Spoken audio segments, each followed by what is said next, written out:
قاضی ایاز رحمۃ اللہ علیہ کا دلچسپ واقعہ۔ قاضی ایاز بن معاویہ رحمۃ اللہ علیہ کی ذہانت و فطانت اور زہد و فہمی کی اسی طرح مثالیں دی جاتی تھی جس طرح حاتم طائی کی سخاوت، احنف بن قیس کی بردباری اور عمر بن مادی کرب کی شجاعت و بہادری کی مثالیں دی جاتی تھی۔ حضرت ایاز بن معاویہ رحمۃ اللہ علیہ ایک یہودی کے اسکول میں ریاضی پڑھا کرتے تھے۔ ایک دن استاد کے پاس اس کے چند یہودی دوست ملنے آئے۔ وہ دین اسلام کے متعلق باتیں کرنے لگے اور یہ پاس کھڑے خاموشی سے سنتے رہے۔ ان کا خیال تھا یہ بچہ ہے، اسے کچھ پتہ نہیں۔ استاد نے اپنے ساتھیوں سے کہا، مسلمان بھی کیا عجیب ہیں، کہتے ہیں کہ جنت میں جی بھر کر کھائیں گے لیکن بولو براز نہیں آئے گا، بھلا یہ بھی ہو سکتا ہے؟ احمق کہیں کے۔ ایاز بن معاویہ رحمۃ اللہ علیہ نے کہا، کیا مجھے بھی بات کرنے کی اجازت ہے؟ استاد نے کہا، ہاں کیوں نہیں، کہو کیا کہنا چاہتے ہو؟ انہوں نے پوچھا، کیا اس دنیا میں جو کچھ کھایا جاتا ہے وہ تمام کا تمام بولو براز کے ذریعے بدن سے نکل جاتا ہے؟ استاد نے کہا، نہیں۔ پھر ایاز رحمۃ اللہ علیہ نے پوچھا، جو کھانا بدن سے نہیں نکلتا وہ کہاں جاتا ہے؟ استاد نے کہا، وہ ہضم ہو کر بدن کا حصہ بن جاتا ہے۔ ایاز نے کہا، اگر وہ تمام کا تمام جنت کے ماحول کو پاکیزہ اور صاف ستھرا رکھنے کے لیے بدن کا حصہ بنا دیا جائے تو تمہیں اس بات پر کیا تعجب ہے؟ اس بات سے ان پر سناٹا چھا گیا، وہ ششدر رہ گئے۔ استاد نے اپنے ہونہار شاگرد کا ہاتھ بھینچتے ہوئے کہا، آپ نے تو مجھے دوستوں کے سامنے لاجواب کر دیا، تیری ذہانت اور حاضر جوابی کی کیا بات ہے؟ جس طرح یہ نوجوان عمر میں سال بہ سال بڑھتا گیا، اسی طرح اس کی ذہانت کی کرشمہ سازیوں میں بھی پیش رفت ہوتی گئی۔ جب حضرت ایاز بن معاویہ رحمۃ اللہ علیہ کو قضا کا منصب سونپا گیا تو عدالتی فیصلوں میں ان کی جانب سے کئی ایسے واقعے سامنے آئے جو ان کی ذہانت اور تدبیر کی فراوانی اور حقیقتوں سے پردہ اٹھانے کی کمال صلاحیت پر دلالت کرتے ہیں۔ حضرت ایاز رحمۃ اللہ علیہ کی ذہانت اور فہم و فراست کا ایک واقعہ مشہور ہے کہ کوفہ میں ایک شخص نے لوگوں کے سامنے اپنی خیر خواہی، وسعت ظرفی، اخلاق اور تقوی کا بہت پرچار کیا، یہاں تک کہ لوگ اس کی تعریفیں کرنے لگے۔ جب اس کا اعتماد پوری طرح دلوں میں بیٹھ گیا تو لوگ جب سفر پر جاتے تو اپنا مال اس کے پاس بطور امانت رکھ جاتے۔ بعض لوگ مرتے وقت یہ وصیت کر جاتے کہ ہمارا مال اس کے سپرد کیا جائے اور یہی ہماری اولاد کا سرپرست اور نگران ہوگا۔ اس کی شہرت سن کر ایک شخص نے بہت سا مال اس کے پاس بطور امانت رکھوا دیا۔ چند دنوں کے بعد جب اسے ضرورت پڑی تو اس نے اپنے مال کی واپسی کا مطالبہ کیا، لیکن اس نے دینے سے انکار کر دیا۔ اسے یہ صورتحال دیکھ کر بڑا صدمہ ہوا اور یہ مقدمہ قاضی کی عدالت میں پیش کر دیا۔ قاضی نے مقدمہ پیش کرنے والے سے پوچھا، کیا جس پر تو نے مقدمہ ڈالا ہے اس کو یہ معلوم ہے کہ تم میرے پاس آئے ہو؟ اس نے کہا، نہیں۔ قاضی ایاز رحمۃ اللہ علیہ نے فرمایا، تم آج جاؤ اور کل میرے پاس آ جانا، اور ساتھ ہی جس پر مقدمہ ڈالا گیا تھا اسے بلانے کے لیے پیغام بھیجا۔ وہ قاضی کا پیغام سنتے ہی عدالت میں آ گیا۔ قاضی نے اسے بڑے اعزاز و اکرام سے بٹھایا اور کہا، جناب، میں نے آپ کی بڑی شہرت سنی، آپ لوگوں کی خدمت کا اہم فریضہ انجام دے رہے ہیں۔ میں نے آپ کو اس لیے بلایا ہے کہ میرے پاس یتیموں کا کثیر مقدار میں مال ہے جس کا کوئی وارث نہیں۔ میں چاہتا ہوں کہ یہ مال آپ کے سپرد کر دوں، جب وہ بڑے ہو جائیں تو آپ یہ مال ان کے حوالے کر دیجیے گا۔ قاضی نے پھر پوچھا، کیا اتنی بڑی مقدار میں مال رکھنے کا آپ کے پاس انتظام ہے؟ کس طرح اسے سنبھالو گے؟ کیا گھر میں ایسا مضبوط گودام ہوگا جس میں مال ضائع اور برباد نہ ہو؟ کیا آپ یہ مال سنبھالنے کو تیار ہیں؟ یہ سنتے ہی اس نے بڑی شان و شوکت سے کہا، کیوں نہیں جناب، مجھے اللہ تعالیٰ نے پیدا ہی عوام کی خدمت کے لیے کیا ہے، بندہ عاجز اس خدمت کے لیے بخوشی تیار ہے۔ قاضی نے کہا، مجھے آپ سے یہی توقع اور امید تھی، آپ ایسا کریں کہ کل کے بعد میرے پاس آ جانا اور ساتھ 2 مزدور بھی لیتے آنا۔ اس نے کہا، بہت اچھا، اور یہ کہہ کر وہ اپنے گھر چلا گیا۔ دوسرے دن وعدے کے مطابق پہلا شخص جس نے مقدمہ پیش کیا تھا قاضی ایاز رحمۃ اللہ علیہ کے پاس آیا۔ قاضی نے اس سے کہا کہ جاؤ آج اس شخص سے جا کر اپنے مال کا مطالبہ کرو، اگر وہ انکار کرے تو اس سے کہنا میں تیری شکایت قاضی کے پاس لے جا رہا ہوں۔ اس نے ایسا ہی کیا، جا کر اس سے اپنے مال کا مطالبہ کیا۔ اس نے حسب سابق پہلے کی طرح مال دینے سے انکار کر دیا، تو اس نے کہا کہ اگر تو میرا مال نہیں دے گا تو میں تیری شکایت قاضی صاحب سے کر دوں گا۔ جب اس نے قاضی کا نام سنا تو فوراً ٹھنڈا پڑ گیا، اسے اپنے پاس بٹھایا اور اس کی امانت اسے واپس لوٹا دی اور کچھ مزید دے کر اسے خوش کرنے کی کوشش بھی کی تاکہ قاضی کو اس بات کا علم نہ ہو۔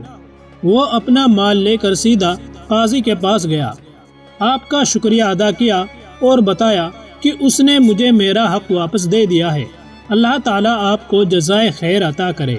اور جب وعدے کے مطابق تیسرے روز وہ دوسرا شخص قاضی ایاز رحمۃ اللہ علیہ کے پاس 2 مزدور لے کر حاضر ہوا تو اسے دیکھتے ہی قاضی ایاز رحمۃ اللہ علیہ اس پر برس پڑے اور کہا، ارے کمبخت، تو نے دنیا کمانے کے لیے دین کو جال بنا رکھا ہے، تجھے شرم آنی چاہیے، یہ جبہ و دستار اور یہ گھنونا کردار، افسوس تیری عقل پر، جاؤ میری آنکھوں سے دور ہو جاؤ اور ابھی جا کر سب لوگوں کی امانتیں ان کو واپس کر دو، ورنہ تجھے ایسی سزا دوں گا کہ تیری آنے والی نسلیں بھی یاد رکھیں گی۔ وہ ہانپتا کانپتا واپس گیا اور سب کے مال فوری طور پر واپس کر دیے اور ان سے معافی مانگی۔ تب لوگوں کو اس کی اصلیت کا علم ہوا۔ ایک مرتبہ 2 شخص ایک مقدمہ لے کر عدالت میں ان کے پاس آئے۔ ان میں سے ایک نے دعویٰ کیا کہ میں نے اپنے ساتھی کو مال بطور امانت دیا تھا، جب میں نے مطالبہ کیا تو اس نے دینے سے انکار کر دیا۔ حضرت ایاز بن معاویہ رحمۃ اللہ علیہ نے مدعی علیہ یعنی جس شخص پر دعویٰ کیا گیا تھا سے امانت کے متعلق پوچھا تو اس نے کہا، میں نے مال لیا ہی نہیں، یہ جھوٹ بولتا ہے اور مجھے بدنام کر رہا ہے، اگر اس کے پاس کوئی دلیل ہے، ثبوت ہے تو پیش کرے، ورنہ میں قسم دینے کے لیے تیار ہوں، میں بے گناہ ہوں، یہ سراسر مجھ پر الزام ہے۔ حضرت ایاز بن معاویہ رحمۃ اللہ علیہ نے خدا کی دی ہوئی بصیرت سے بھانپ لیا کہ یہ قسم کے ذریعے اپنے ساتھی کے مال کو ہڑپ کرنا چاہتا ہے۔ قاضی ایاز رحمۃ اللہ علیہ نے مدعی یعنی جس شخص نے دعویٰ کیا تھا اس سے پوچھا، تو نے اسے کس جگہ اپنا مال بطور امانت دیا تھا؟ اس نے کہا، یہاں سے کچھ فاصلے پر ایک بڑا درخت ہے، ہم نے اس کے سائے میں بیٹھ کر پہلے کھانا کھایا اور پھر میں نے اپنا مال اس کے سپرد کیا۔ حضرت ایاز بن معاویہ رحمۃ اللہ علیہ نے فرمایا، تم ابھی وہاں جاؤ، شاید تمہارا مال وہاں کہیں پڑا ہوا ہو، اس جگہ کا جائزہ لے کر سیدھا میرے پاس آ جانا اور مجھے صورتحال سے آگاہ کرنا۔ یہ حکم پا کر وہ شخص اس جگہ کی طرف روانہ ہو گیا۔ قاضی ایاز رحمۃ اللہ علیہ نے مدعی علیہ سے کہا، اپنے ساتھی کے واپس آنے تک میرے پاس بیٹھے رہو۔ وہ وہاں چپی سادھ کر بیٹھ گیا۔ پھر قاضی ایاز رحمۃ اللہ علیہ دیگر مقدمے نپٹانے میں مصروف ہو گئے، لیکن مقدمات کی سماعت کرتے ہوئے دیدہ نگاہوں سے گاہے بگاہے مدعی علیہ کی طرف بھی دیکھ لیتے، اس طرح وہ اس کے چہرے کے تاثرات معلوم کرنا چاہتے تھے۔ جب انہوں نے دیکھا کہ یہ شخص بالکل آرام، سکون اور اطمینان سے بیٹھا ہوا ہے، اس کے چہرے پر کوئی خوف و ہراس نہیں، تو قاضی سماعت کے دوران یکدم اس کی جانب متوجہ ہوئے اور پوچھا، تمہارا کیا خیال ہے کہ وہ اس جگہ پہنچ گیا ہوگا جہاں اس نے مال تیرے سپرد کیا تھا؟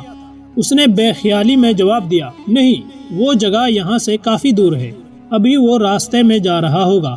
قاضی ایاز بن معاویہ رحمۃ اللہ علیہ نے غضبناک ہو کر کہا، ارے کمبخت، تو مال لینے کا انکار کرتا ہے اور اس جگہ کا اعتراف کرتا ہے جہاں تو نے مال لیا تھا، با خدا تو خائن، جھوٹا اور بددیانت ہے۔ وہ اچانک یہ دیکھ کر خوف سے کانپنے لگا اور اس نے اپنے جرم کا اعتراف کر لیا اور امانت واپس کر دی۔ اسی طرح ایک اور واقعہ بیان کیا جاتا ہے کہ 2 شخص 2 رومالوں کا مقدمہ لے کر عدالت میں پیش ہوئے۔ ایک رومال ہرے رنگ کا نیا اور قیمتی تھا اور دوسرا لال رنگ کا پھٹا ہوا اور پرانا تھا۔ مدعی نے مدد مانگتے ہوئے کہا، جناب والا، میں حوض پر نہانے کے لیے گیا اور اپنا ہرا رومال کپڑوں کے ساتھ رکھ کر حوض میں اتر گیا۔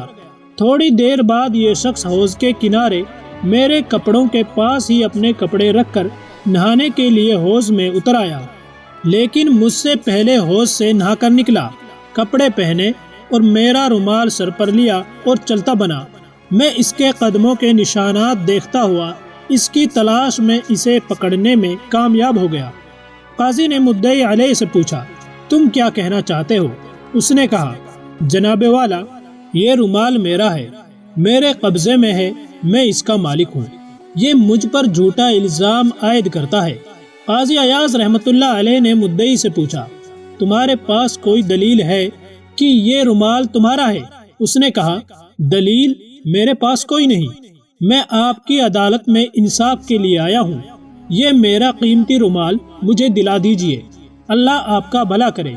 قاضی ایاز بن معاویہ رحمۃ اللہ علیہ نے اپنے دربان سے کہا، ایک کنگھی لاؤ۔ دربار کنگھی لے آیا۔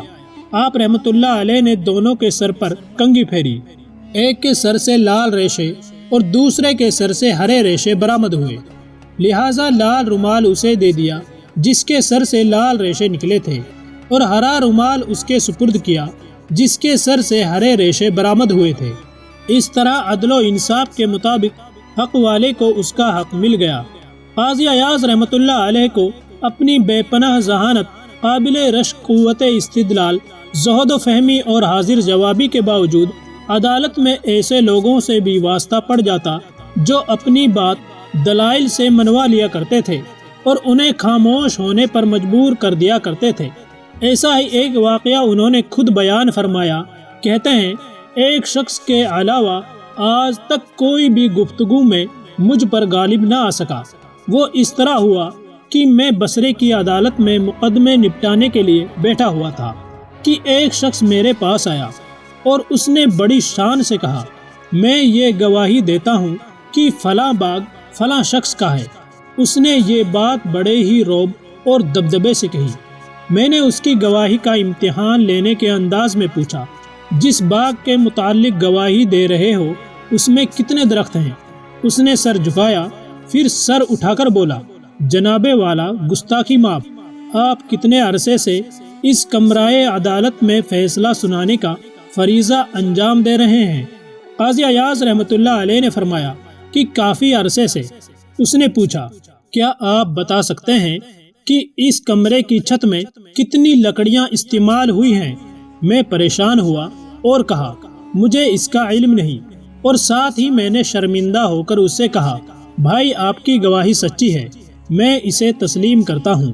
اللہ تعالیٰ قاضی ایاز بن معاویہ رحمۃ اللہ علیہ پر اپنی بے پناہ رحمتوں کی بارش نازل فرمائے، آمین ثم آمین۔ ویڈیو پسند آئی ہو تو لائک ضرور کریں، اور مزید ایسی ہی ویڈیوز دیکھنے کے لیے چینل کو سبسکرائب کرنا نہ بھولیں۔ شکریہ۔